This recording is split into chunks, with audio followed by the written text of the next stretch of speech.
विद्यार्थी मित्रांनो, सह्याद्री ट्युटोरियल्समध्ये तुमचं स्वागत आहे. गेली 4 वर्ष ना, गेली 4 वर्ष YouTubeवर माझे लेक्चर्स सुरू आहेत ना, फिजिक्सच्या पेपरच्या आदल्या रात्री ना मलाच भीती वाटते. नेहमी वाटायची म्हणूया आपण. अरे, आपण आय-एम-पी क्वेशन्स तर दिलेत, परीक्षेत येतील का? मग अशीच भीती तुम्हाला पण वाटते की नाही सांगा बघू? की आपण करतोय हे क्वेश्चन, हे परीक्षेत येतील ना? पेपर सोपा असेल ना? आणि चारीच्या चारी वर्ष ना पेपर सोपाच आलाय. मी तुम्हाला सांगतो, अरे, तुम्ही इतकं मन लावून अभ्यास करताय आणि आज 25 तारीख असताना कशाला घाबरताय? पूर्ण दिवस आहे आपल्यासाठी आजचा 25 तारीख. त्याच्यानंतर 26 तारीख पूर्ण आहे आपल्याकडं आणि ते झाल्यानंतर 27 तारखेला सकाळचा वेळ पण आहे आपल्याकडं. ओके. आणि मग आपण पेपरला जाणार आहे. तर प्लीज पहिली गोष्ट माझं ऐका. ॲट एनी कॉस्ट तुम्ही हे फॉलो करायला सुरुवात करा. करा. One page strategy. ओके. आता ही वन पेज स्ट्रॅटेजी तुम्हाला माहीत आहे. परत सांगतो मी काय करायचं इथं, की 16चे 16 टॉपिक असू देत. सेमीकंडक्टरमध्ये आहेत अल्फा आणि बीटाचे फॉर्म्युले. मला फॉर्म्युला लिस्ट पाहिजे. सुरुवात करा. फॉर्म्युले पाहिजेत. मग काय होणार आहे, की बोर्डच्या एक्झाममध्ये तर चांगले मार्क मिळतील, पण त्याचबरोबर एम-एच-टी, सी-ई-टी ची पण तयारी होऊन जाईल लक्षात घ्या. फॉर्म्युले तर लागतात सी आता मी Instaवरती ना एक पेज आहे लक्षात घ्या. कुणाचं आहे मी नाव नाही सांगत बसणार लक्षात घ्या. पण त्यांनी काल काय एका व्हिडिओमध्ये काय सांगितलं, मला एका मुलानं दाखवलं बरं का. मग त्यांनी काय सांगितलं, की फिजिक्सचे न्यूमेरिकल फक्त 10 मार्काला येतात जास्तीत जास्त. अरे कुणी सांगितलं? आणि मिलियनमध्ये व्ह्यूज होते त्या वेळेला. कधी-कधी मला वाटतं बरं का, आता मी पण Instagramवर व्हिडिओ अपलोड करतोय. त्यात पण मिलियन व्ह्यूज येतात. YouTubeवर एवढं करून 1000 व्ह्यू मिळतायत. 1000, 2000, 3000 ते पण परीक्षेच्या काळात. इतर वेळेस कोण बघत नाही. मग हे Instaवरती व्ह्यू कसे होतात? काही डुप्लिकेट म्हणजे वाढवून सांगतं Instagram आपल्याला खुश करण्यासाठी. चला एवढे व्ह्यूज तुमचे झालेत, मिलियन व्ह्यूज झालेत. पण तसं नाहीये. याचा अर्थ Instagramवर भरपूर वेळ जातोय मुलांचा हे मान्य केलं पाहिजे बरं का. मग माझे व्ह्यूज जास्त होतायत त्याच्यावरती. ओके. म्हणजे कधी-कधी वाईट पण वाटतंय. पण जाऊ दे मी त्या चांगल्याच गोष्टी सांगतोय. ओके. पण त्या पेजवर बघितलं ते सांगत होते 10च मार्काला न्यूमेरिकल आहे. नाहीये 36 मार्काला न्यूमेरिकल आहे लक्षात घ्या. मग तुमचं पहिलं टार्गेट काय? की topic wise one page strategy. मग तुमचा भोळा-भाबडा प्रश्न असतो. सर एका पेजवर बसत नाही हो. अरे वन पेज स्ट्रॅटेजी म्हणजे काही एकाच पेजवर बस लिहायचं असं काही नाहीये. लागू दे की दुसरं पेज. पण शॉर्ट नोट्स पाहिजेत रे, शॉर्ट नोट्स पाहिजेत. म्हणजे या 2 दिवसात 25 आणि 26 या 2 दिवसात तुमच्या शॉर्ट नोट्स तयार करा. ओके. दुसरी गोष्ट, डिलीटेड जो पार्ट होता अगोदर त्याच्यावरती पी-वाय-क्यू कमी असतात. मग तो पहिल्यांदा करायचा हे लक्षात घ्या. त्याच्यावरती क्वेशन येण्याचे चान्सेस हे खूप आहेत हे लक्षात घ्या. म्हणजे डिलीटेड थोडक्यात फ्लुइडमध्ये Bernoulli's equation, equation of continuity, बर्नॉलीजचे ॲप्लिकेशन हा डिलीटेड पार्ट होता. त्यामुळे तुम्हाला जास्तीत जास्त पेपरमध्ये त्याच्यावरती प्रश्न दिसणार नाहीयेत. पण आता येऊ शकतायत हे लक्षात घ्या. ओके. तिसरी गोष्ट काय सांगू तुम्हाला आता वन प्लस स्ट्रॅटेजी झाल्यानंतर, डिलीटेड पार्ट केल्यानंतर आता काय? तर तुम्हाला सांगू का? कुठलाही ओके, मग कुठल्या पब्लिकेशनचं नाव घेत नाही बरं का मी इथं. मॉडेल क्वेशन पेपर ओके, बिलकुल बघायचा नाही. काही गरज नाहीये ते पेपर अवघड लेव्हलचे असतात लक्षात घ्या. बिलकुल उपयोगाचे नाहीये ते पेपर. तुम्हाला क्वेशन पेपर पाहिजे असतील ना, तर तुम्हाला मी सांगतो बोर्डचे 5 पेपर आहेत बास. ओके. बोर्डची क्वेशन बँक. ओके. बोर्डची काय सांगा? Question bank. या स्टेजला तिकडं पण जाऊ नका रे बाळांनो. तुम्ही तुमच्या टेक्स्टबुकवर भरोसा ठेवा. हां, तुमच्या पुस्तकावर भरोसा ठेवा लक्षात घ्या. त्याच्या बाहेरचं काहीही येत नाही परीक्षेत. तुम्हाला सांगतो अरे न्यूमेरिकल्स पण त्यातलेच येतायत ना. न्यूमेरिकल सॉल्व्ह प्रॉब्लेम मधले आहेत तसे विचारतायत. मग जेव्हा तुमच्याकडे फॉर्म्युला लिस्ट तयार असेल, तर न्यूमेरिकल जमतीलच ना तुम्हाला. मग आपल्याला at any cost numerical solve करायचे आहेत. फॉर्म्युले आपल्याला आठवलेच पाहिजेत. तर आपल्याला पेपर सोपा जाणार आहे लक्षात घ्या. आणि मला काय म्हणायचंय बघा, की तुमचं टार्गेट काय आहे मला सांगा? चला इथं मी बॉक्स करतो, की 70 पैकी एवढ्या मार्काचा पेपर मला अटेम्प्ट करायचा आहे. ठीक आहे. मग तुमचे आकडे येऊ देत कॉमेंटमध्ये चला. मी थांबतो मिनिटभर. ओके. झालं का कॉमेंट करून?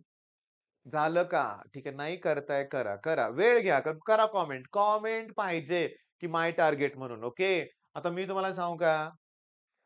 टार्गेट मी सांगतोय बघा किती पाहिजे. टार्गेट पाहिजे एवढ्या मार्कांचं. पैकीच्या पैकी. हां, टार्गेट ठेवलंय मी मोठं, मग त्याप्रमाणे अभ्यास करणार ना मी. तुमचं टार्गेट असेल, चला ठीक आहे 10 मार्क पडले तर बास झालं, की कॉलेज 30 मार्क देणार आहे. 10 मार्क पडले, झाले की 40 मार्क पास. हे असलं टार्गेट ठेवू नका, नापास व्हाल. छोटं टार्गेट ठेवू नका, लक्षात घ्या. तुमचं टार्गेट मोठं असलं पाहिजे. हां, नाही पडतील पैकीच्या पैकी मार्क, पण मार्क तर चांगले पडतील की नाही? बरं, आता इथं शांततेत काय करूया माहितीये का? माझ्याकडे एखादा पेपर आहे का बघतो रे जरा.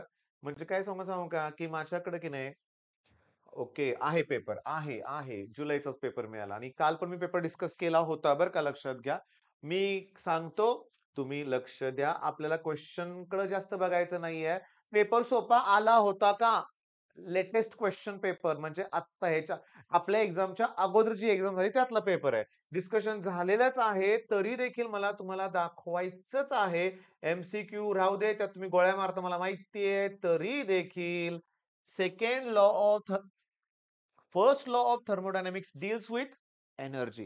Second law deals with heat. Kirchhoff's current law, conservation of charge. Kirchhoff's voltage law, conservation of energy. मग second law deals with heat. सोपं आहे. सगळं स्टेटमेंट दिलंय म्हणजे आपण लॉ करतो की नाही बाळांनो, लॉचे प्रश्न करतोय. सगळं दिलंय. Coefficient of absorption, coefficient of emission, Kirchhoff's law of radiation आहे.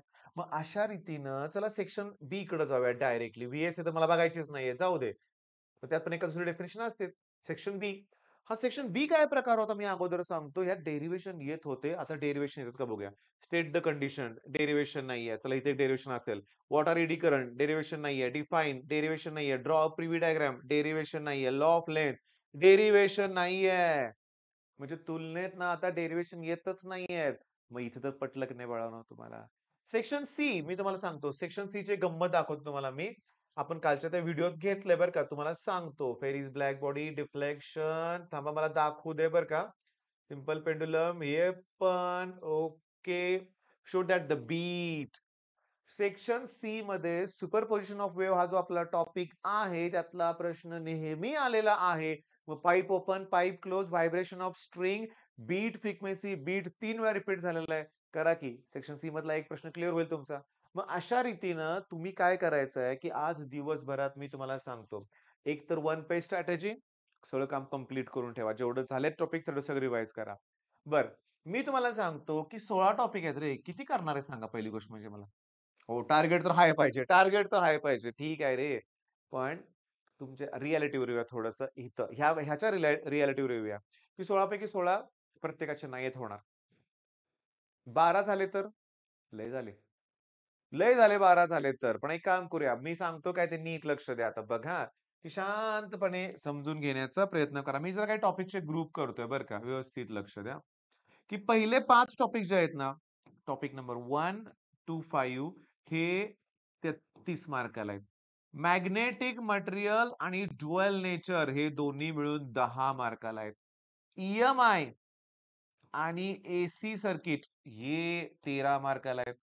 Item, molecule, structure of atoms ठीक आहे आणि सुपरपोजिशन ऑफ वेव्ह हे 12 मार्काला आहे जवळपास. मग 13 आणि 12 10 30 40 50 60 68 70 मार्काचा पेपर आहे. 68 पण टॉपिक किती झाले सांगा? इथं 5 टॉपिक आहेत, इथं 2 टॉपिक आहेत, इथं 2 टॉपिक आहेत, इथं 2 टॉपिक आहेत. 11 टॉपिक फक्त झाले ना. 5 टॉपिक आपण बघत सुद्धा नाहीये. तरी ऑलमोस्ट पेपर अटेम्प्ट होतोय. मग या स्टेजला तुम्ही 16च्या 16 टॉपिक करायचे त्याचा विचार करू नका. जरी अजून 2 दिवस असले, तर ते टॉपिक अगोदर केले असतील तर रिवाईज करा. पण अगोदर केलंच नसेल, काही केलं नाही, आत्ता मी करणार आहे. नको. नको नाही. थांबा. स्टार्ट फ्रॉम झिरो करायचंय. मग 26 तारखेची वाट बघा, असं मी म्हणतोय अशा मुलांना. आज बी आराम करा तुम्ही. 2 वर्ष आराम केला ना, अजून आराम करा. कारण तुमच्यासाठी 26 तारखेला ना मला दिवसभर लेक्चरच घ्यायचे आहेत. निदान पासिंग पुरतं. मी तुम्हाला सांगू का?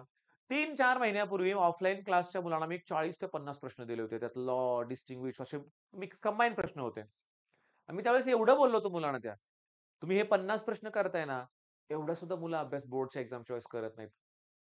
हां, एवढा सुद्धा करत नाहीत. उगाच 4-5 प्रश्न करून जातात. मला हे नको आहे लक्षात घ्या. तुम्ही चांगला अभ्यास करणार आहे. अजून 2 दिवस आहेत. भरपूर छान तयारी करणार आहे. मी आता तुम्हाला सांगू का? माझ्या ऑफलाईन क्लासमध्ये एक स्टुडंट आहे. ओके. नाव सांगतो अनिकेत त्याचं नाव आहे लक्षात घ्या.